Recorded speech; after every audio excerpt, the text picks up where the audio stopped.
C'est un budget qui a fortement dérapé. Le Grand Prix du Castellet a coûté très cher aux 6 collectivités locales qui formaient le GIP, groupement d'intérêt public responsable de son organisation. Ce matin, la Chambre régionale des comptes a rendu un rapport sévère sur sa gestion. Quand on fait la somme des subventions attribuées et du passif qui reste à combler, on est à peu près à 105 millions d'euros de subventions publiques, à comparer à des retombées économiques qui sont de l'ordre de 75 millions d'euros. Voilà. L'équilibre même global macroéconomique de cette affaire n'est pas démontré.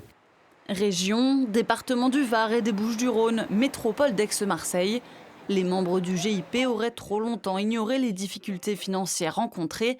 C'est ce que dénonçait Jean-Louis Masson, président du département du Var en 2023.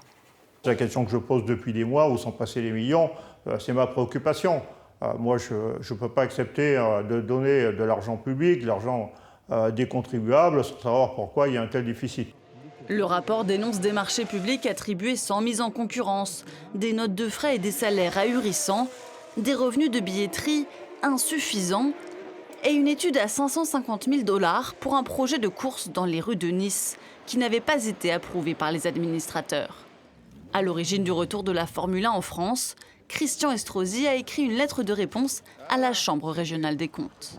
Il est indéniable que le modèle économique du GIP s'est heurté à des difficultés majeures d'ordre structurel mais aussi conjoncturel. L'insuffisante desserte routière du site du Castellet, l'absence d'engagement de l'État dans le financement du projet, la crise du Covid-19. Une enquête pénale est toujours en cours pour de possibles délits de favoritisme et détournement de fonds publics.